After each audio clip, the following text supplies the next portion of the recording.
अस्सलाम वालेकुम स्टूडेंट्स, मैं हूं मुस्तजाब हैदर, आपका फ़िज़िक्स टीचर।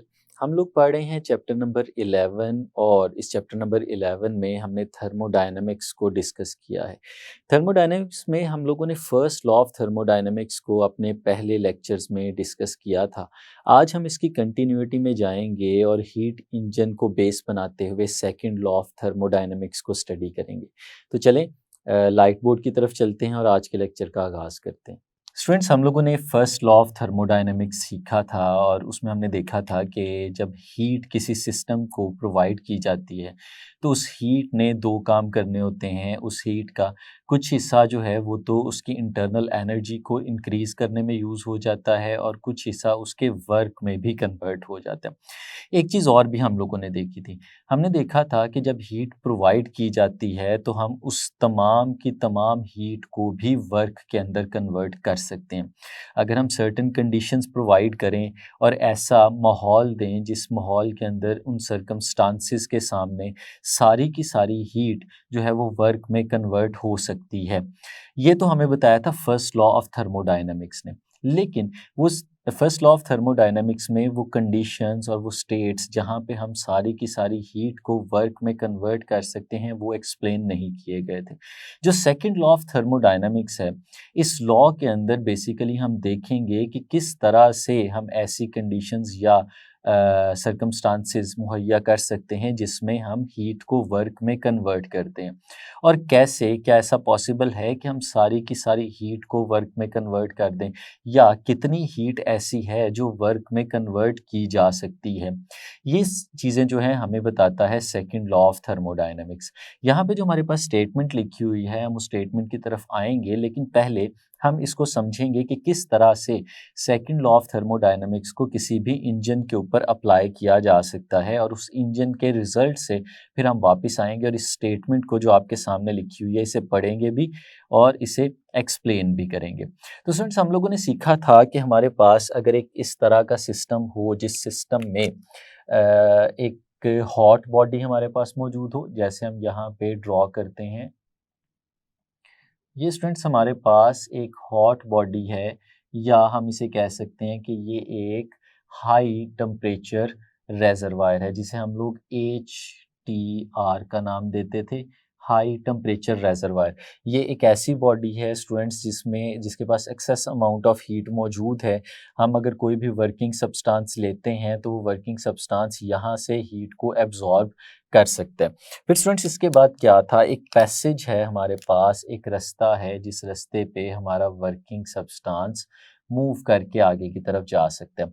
किस तरफ जाता है स्टूडेंट्स हमारा वर्किंग सब्सटेंस? जाहिर सी बात है उसने मूव करना है एक लो टेम्परेचर रेजर्वायर की तरफ, उस जगह पे जहाँ पे हीट जो है वो एक्सट्रैक्ट कर सके, यानी उसका टेम्परेचर जो है हमारे इससे कम होना चाहिए। तो लेट्स सपोज स्टूडेंट्स यहाँ पे इस जगह पे हमारे पास एक LTR मौजूद है, लो टेम्परेचर रेजर्वायर। इसका जो टेम्परेचर है वो कम है। जैसे अगर हम लोग बात करते हैं HTR की, तो लेट्स सपोज स्टूडेंट्स हमारे HTR का जो टेम्परेचर है हम उसे T1 का नाम दे देते हैं और हमारे LTR का जो टेम्परेचर है हम उसे T2 का नाम दे देते हैं। और फिर ये चीज़ हमें यहाँ पे एक्सप्लेन कर देनी चाहिए, मेंशन कर देनी चाहिए कि T1 is greater than T2। जो हमारे पास T1 है वो T2 से ज़्यादा है। अब स्टूडेंट्स होता क्या है, लेट्स सपोज हमारे पास एक वर्किंग सब्सटेंस मौजूद है जिसको हम हॉट बॉडी के अंदर प्लेस करते हैं और हॉट बॉडी से हमारा working substance Q1 amount of heat जो है उसे एब्जॉर्ब करता है। और फिर वो क्या करेगा, अगर हमने इनके दरमियान एक फिजिकल कनेक्शन दे दिया है हॉट बॉडी और कोल्ड बॉडी के दरमियान, तो हमारा ये वर्किंग सब्सटेंस जो है Q1 हीट को एब्जॉर्ब करेगा और फिर हमारे लो टेम्परेचर रेजर्वायर की तरफ मूव करना शुरू कर देगा। और उस मूवमेंट के दौरान हम लोग देखते हैं कि ये जो एनर्जी, जो हीट उसने एब्जॉर्ब की थी, इस हीट का कुछ हिस्सा यहाँ पे हमारे पास वर्क में कन्वर्ट हो जाता है और जो रिमेनिंग हीट होती है स्टूडेंट्स, वो जो है वो LTR की तरफ चली जाती है और फिर LTR में पहुंचने के बाद हमारा जो वर्किंग सब्सटेंस है वो Q2 अमाउंट ऑफ हीट जो है उसे रिलीज कर देता है। और हमने देखा था कि ये जो वर्क हमारे पास होता है ये वर्क इन दोनों हीट्स के डिफरेंस के बराबर होता है। यानी हम अगर यहाँ पे कहें कि वर्क कितना है तो स्टूडेंट्स ये Q1 माइनस Q2 इसके बराबर होता है, इन दोनों हीट्स के डिफरेंस के बराबर हमें यहाँ पे वर्क मिल रहा होता है। अब स्टूडेंट्स हमारा जो वर्किंग सब्सटेंस है जब वो HTR से LTR में पहुंचता है तो वो वापस अपनी इनिशियल स्टेट में आ जाता है। ये बड़ी इंपॉर्टेंट चीज़ है जिसे समझना हमारे लिए ज़रूरी है कि अगर इनिशियली हमारे वर्किंग सब्सटेंस के पास कुछ इंटरनल एनर्जी मौजूद थी तो जब वो यहाँ से यहाँ पहुँचेगा तो वो दोबारा से उसी इंटरनल एनर्जी पे वापस आ चुका होगा जो इंटरनल एनर्जी उसके पास पहले से मौजूद थी। ये बात समझना बहुत ज़रूरी है। लेट्स सपोज स्टूडेंट्स इसी चीज़ को समझने के लिए हम लोग इस ब्लॉक डायग्राम से आगे चलते हैं और एक स्कीमेटिक से इस चीज़ को समझने की कोशिश करते हैं। लेट्स सपोज स्टूडेंट्स हमारे पास एक कंटेनर था कुछ इस तरह से,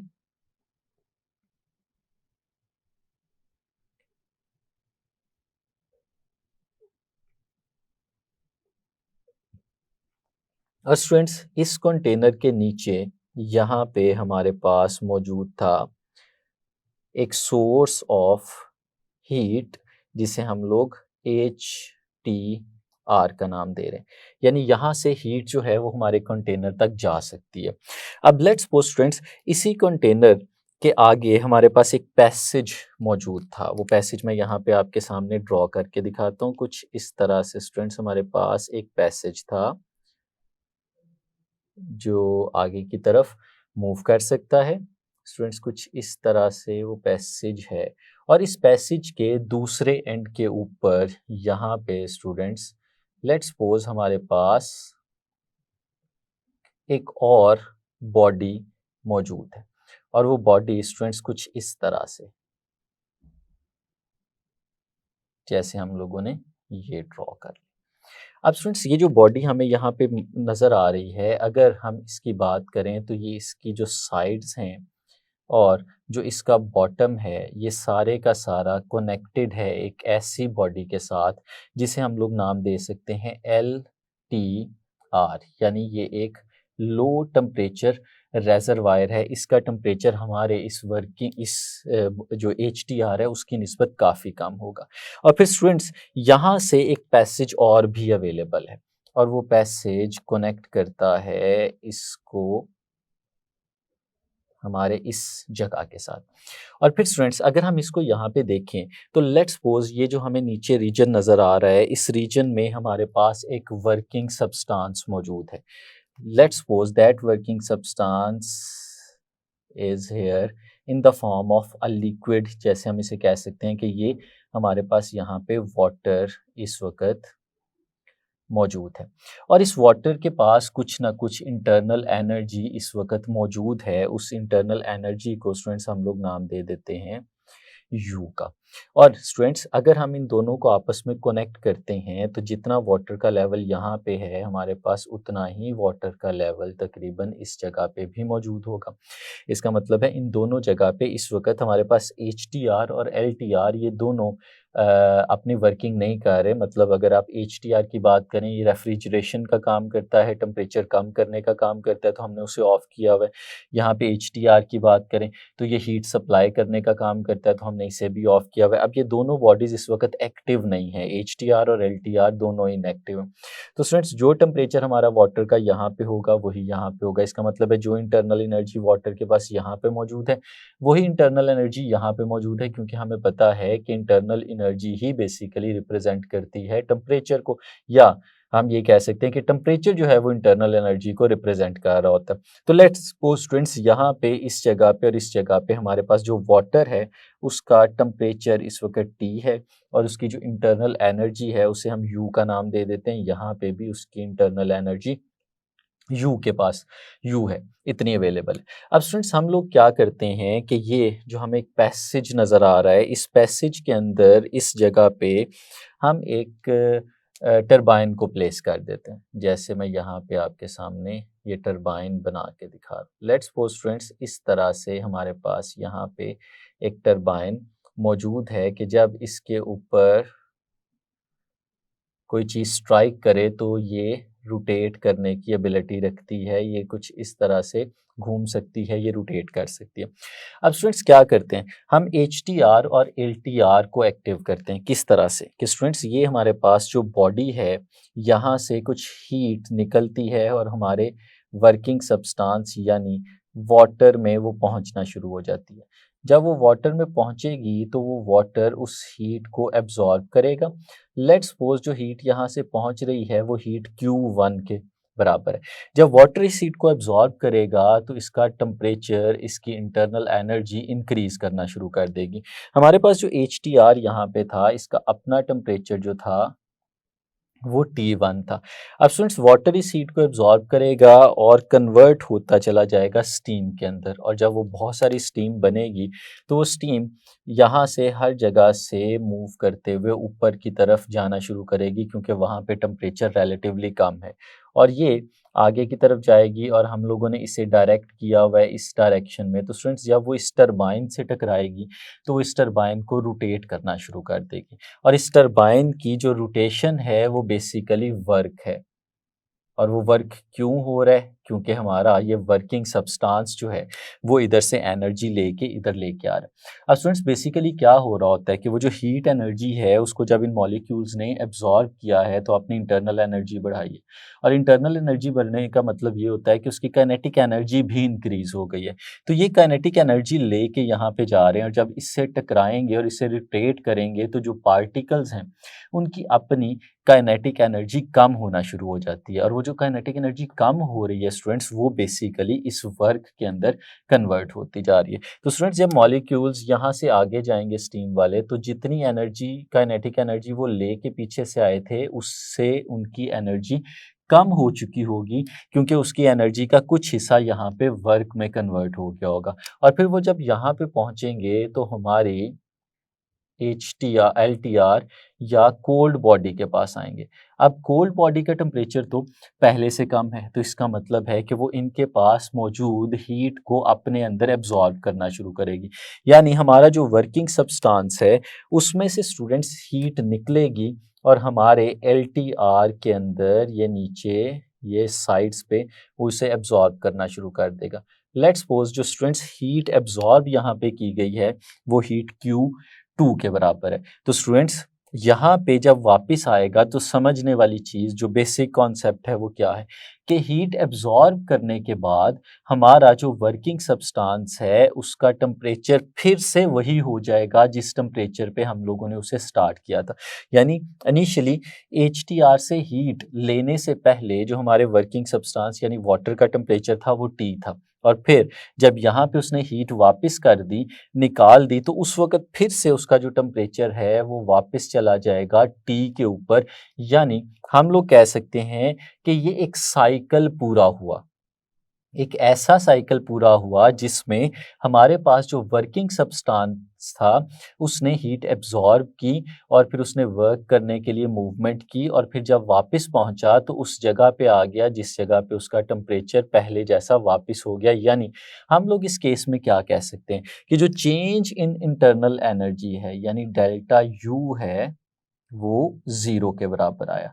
यानी इंटरनल एनर्जी में at the end of the cycle कोई चेंज नहीं आया, और हम लोग जानते हैं कि इंटरनल एनर्जी एक स्टेट फंक्शन है, और स्टेट फंक्शन में चेंज हमारे लिए ज़्यादा इंपॉर्टेंट होता है, हमने चेंज देखना होता है। तो इस केस में जो चेंज इन इंटरनल एनर्जी है वो ज़ीरो है, इंटरनल एनर्जी कोई भी चेंज नहीं हुई। हमारा वर्किंग सब्सटेंस जिस स्टेट से चला था उसी स्टेट पे वापस आ चुका है। बिल्कुल इस तरह से कि यहाँ पे हमारा जो वर्किंग सब्सटेंस था उसने Q1 हीट एब्जॉर्ब की और रास्ते में कुछ वर्क किया, और वर्क करने के बाद कुछ Q2 हीट जो थी वो रिजेक्ट कर दी। लेकिन Q1 एब्जॉर्ब करने से पहले उसके पास जो इंटरनल एनर्जी थी और Q2 रिजेक्ट करने के बाद उसके पास जो इंटरनल एनर्जी थी वो दोनों आपस में इक्वल थी, यानी उसका टेम्परेचर हम फिर से वापस ले आए थे। तो जब वो वापस आ गया तो उसने अपनी इनिशियल स्टेट जो थी वो गेन कर ली। तो इसका मतलब ये है कि change in internal energy zero और change in temperature overall zero आ गया।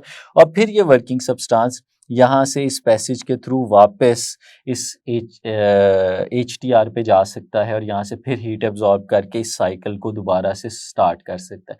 यानी ये एक ऐसा साइकिल है जिस साइकिल में change in internal energy zero आ गई है। तो स्टूडेंट्स, इसमें अगर एक क्वेश्चन उठे कि कितनी हीट जो थी वो एब्जॉर्ब हुई थी, यानी इस पूरे प्रोसेस के अंदर जो नेट एब्जॉर्ब्ड हीट है वो क्या है, तो स्टूडेंट्स Q1 हीट यहाँ से एब्जॉर्ब हुई और Q2 हीट यहाँ से बाहर निकल गई। जो नेट हीट है अगर वो हम कैलकुलेट करना चाहें तो स्टूडेंट्स नेट हीट हम यहाँ से निकाल सकते हैं और नेट हीट जाहिर सी बात है इन दोनों हीट्स के डिफरेंस के बराबर होगी, यानी Q1 माइनस Q2।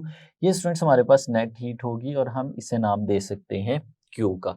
तो अब चलते हैं उसी इनिशियल स्टेटमेंट की तरफ जो फर्स्ट लॉ ऑफ थर्मोडायनामिक्स की स्टेटमेंट थी। हम लोगों ने क्या सीखा था स्टूडेंट्स? हम लोगों ने सीखा था कि in first law of thermodynamics जो हीट होती है, यहाँ पे मैं लिखता हूँ, जो हीट होती है स्टूडेंट्स, उसने जब भी सिस्टम में से जाना है तो दो काम करने हैं। उस हीट का कुछ हिस्सा तो उसकी इंटरनल एनर्जी को चेंज करने में यूज़ हो जाता है और जो रिमेनिंग पार्ट है वो वर्क में कन्वर्ट हो जाता है। तो स्टूडेंट्स, इस केस में अगर हम नेट हीट की बात करें तो वो हम लोगों ने कैलकुलेट कर ली।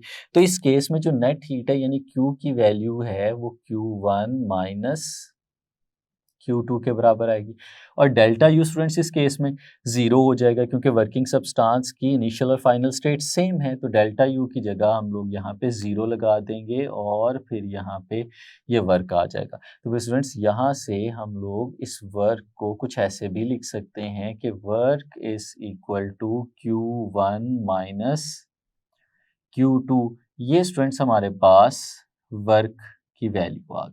यानी हमारे पास जो वर्क है वो किसके बराबर होता है, वो डिफरेंस इन हीट्स के बराबर होता है कि हमारी हॉट बॉडी से जितनी हीट एब्जॉर्ब की गई और हमारी कोल्ड बॉडी के अंदर जितनी हीट रिजेक्ट की गई उन दोनों के डिफरेंस के बराबर हमारे इस वर्किंग सब्सटेंस ने वर्क किया होता है जो हमें इन्वायरमेंट पे नज़र आता है। अब स्टूडेंट्स, इसकी बेस पे हम थर्मोडायनामिक्स के सेकंड लॉ की स्टेटमेंट लिख सकते हैं।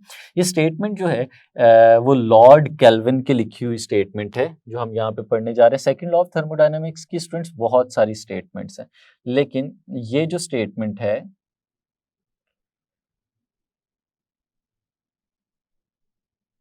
ये लॉर्ड केल्विन की स्टेटमेंट है जो इंजन से रिलेटेड है। अब हम इस स्टेटमेंट को पढ़ते हैं और इन सारी चीज़ों की बेस पे इसे एक्सप्लेन करते हैं। तो स्टूडेंट्स, क्या लिखा हुआ है? लिखा हुआ है it is impossible to devise a process. ऐसा कोई भी प्रोसेस डिवाइस करना इम्पॉसिबल है विच में कन्वर्ट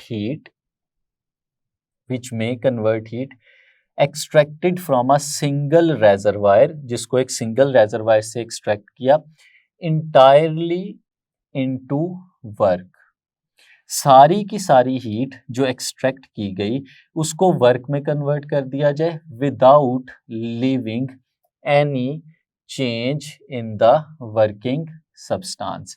यानी स्टूडेंट्स, लॉर्ड केल्विन क्या कह रहा है कि किसी भी हॉट रेजरवायर से एब्जॉर्ब की गई सारी की सारी हीट को वर्क में कन्वर्ट नहीं किया जा सकता, बल्कि उस हीट के कुछ फ्रैक्शन को वर्क में कन्वर्ट किया जा सकता है जो कि यहाँ पे हमें नज़र आ रहा है। अगर स्टूडेंट्स इसको फिजिकली देखें तो इसका मतलब ये है कि जैसे ये हमारे पास एक डायग्राम बनी नज़र आ रही है जिसमें HTR से Q1 हीट एब्जॉर्ब की और LTR में Q2 हीट जो थी वो निकाल दी। अब स्टूडेंट्स, हमारे पास बुक के अंदर एक टिडबिट लिखी हुई है, अगर उसको देखें यहाँ पे तो आप देख सकते हैं कि उसमें दिखाया क्या गया है कि हॉट बॉडी से सारी की सारी हीट एब्जॉर्ब हो रही है और वो सारी की सारी वर्क में कन्वर्ट हो रही है और कोल्ड बॉडी की तरफ कुछ भी नहीं जा रहा, यानी सारी की सारी हीट जो है वो वर्क में कन्वर्ट हो रही है और ये पॉसिबल नहीं है। ऐसा प्रोसेस डिवाइस ही नहीं किया जा सकता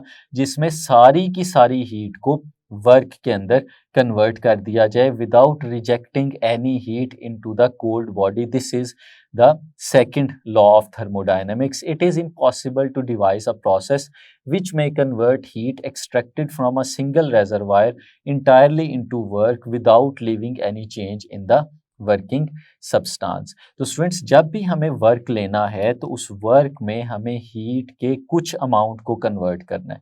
यानी अगर हम इसको मज़ीद सिंप्लीफाई करें तो हम ऐसे भी कह सकते हैं कि हमारे पास जब भी वर्क लेना है तो उसके लिए एक हॉट बॉडी का और एक कोल्ड बॉडी का होना ज़रूरी है, क्योंकि वर्किंग सब्सटेंस ने हॉट बॉडी से हीट एब्जॉर्ब करनी है और कोल्ड बॉडी की तरफ जाना है और उसमें से कुछ हिस्सा वर्क में कन्वर्ट कर देना है। हमारी बुक में एक एग्जांपल कोट की गई है। अगर हम उस एग्जांपल को देखें तो कहते हैं कि हमारे इन्वायरमेंट के अंदर या हमारे ओशंस के अंदर देखें तो बहुत ज़्यादा अमाउंट ऑफ हीट मौजूद है, लेकिन हमारे इन्वायरमेंट की सारी हीट जो है हम उसे वर्क में कन्वर्ट क्यों नहीं कर सकते? उसकी वजह क्या है? उसकी वजह ये है कि हमारे इन्वायरमेंट में बहुत ज़्यादा हीट तो मौजूद है, लेकिन उस हीट को कोल्ड बॉडी में रिजेक्ट करने के लिए, कोल्ड बॉडी की तरफ लेके जाने के लिए कोई पॉसिबिलिटी नहीं है, क्योंकि इन्वायरमेंट के साथ रिलेटेड कोई कोल्ड बॉडी मौजूद नहीं है। तो हमारे पास क्या होता है कि अगर सिर्फ एक रेजरवायर मौजूद हो जिसमें बहुत ज़्यादा अमाउंट की हीट मौजूद हो, तो उस रेजरवायर से वर्क नहीं लिया जा सकता अनलेस कि कोई कोल्ड बॉडी भी मौजूद हो जिसकी डायरेक्शन में हमारी हीट जो है वो ट्रैवल करना शुरू करे। अगर वो हीट ट्रैवल ही नहीं करेगी कोल्ड बॉडी की तरफ, तो फिर उसे वर्क कैसे लिया जा सकता है? कि वर्क लेने के लिए हॉट बॉडी का होना, कोल्ड बॉडी का होना और फिर वर्किंग सब्सटेंस की मूवमेंट, ये ज़रूरी है। ये है सेकंड लॉ ऑफ थर्मोडायनामिक्स। और इसी को सामने रखें तो हम लोग देखते हैं कि हमारे पास जो डिफरेंट टाइप्स के इंजन्स हैं, जैसे हमारे पास पेट्रोल इंजन है। अब जो पेट्रोल इंजन है स्टूडेंट्स, हमें पता है इसके अंदर पेट्रोल को जलाते हैं और उससे जो हीट बनती है उस हीट से हम लोग वर्क लेते हैं। लेकिन जो बड़ी इंटरेस्टिंग चीज़ है वो ये है कि जो पेट्रोल को जलाने से हीट हमारे पास जनरेट होती है, उस हीट का सिर्फ 25% हिस्सा ही वर्क में कन्वर्ट हो पाता है और जो रिमेनिंग पार्ट है हीट का वो हमारी कोल्ड बॉडी के अंदर रिजेक्ट हो जाता है। और इस केस में हमारे पास जो कोल्ड बॉडी है वो हमारा इन्वायरमेंट है, तो हमारा पेट्रोल इंजन जो है वो इन्वायरमेंट के अंदर हीट को फेंकता है, यानी 75% heat is rejected into the environment. और इसी तरह से अगर हम डीजल इंजन की बात करें तो फिर डीजल इंजन की जो एफिशिएंसी है स्टूडेंट्स, वो हमारे पास होती है 35% टू 40%। तो स्टूडेंट्स, जो डीजल इंजन है हमारे पास उसकी एफिशिएंसी पेट्रोल से ज़्यादा है, लेकिन उसमें भी देखें तो हमारे पास बहुत ज़्यादा अमाउंट की जो हीट है वो इन्वायरमेंट के अंदर रिजेक्ट हो जाती है। तो फिर स्टूडेंट्स, अगर हम इन सारी चीज़ों को सम अप करें और सेकंड लॉ ऑफ थर्मोडायनामिक्स की बात करें तो ये एक ऐसा लॉ है जो हमें बताता है कि कोई भी ऐसा इंजन डिवाइस नहीं किया जा सकता जो तमाम की तमाम हीट को वर्क में कन्वर्ट करे, क्योंकि ऐसे केस में हमारे पास सिंगल रेजरवायर से सारी की सारी एनर्जी वर्क में कन्वर्ट की जा सकती है, जो कि पॉसिबल नहीं है, क्योंकि हीट को वर्क में कन्वर्ट करने के लिए कोल्ड बॉडी की डायरेक्शन में ट्रैवल करवाना ज़रूरी होता है। तो ये था स्टूडेंट्स हमारा आज का लेक्चर, जिसमें हम लोगों ने सेकंड लॉ ऑफ थर्मोडायनेमिक्स को डिस्कस किया। उम्मीद है आपने अच्छे से समझा होगा। आज के लिए इतना ही। नेक्स्ट लेक्चर में मिलेंगे नेक्स्ट आर्टिकल के साथ। तब तक के लिए इजाज़त दीजिए। अल्लाह हाफिज़।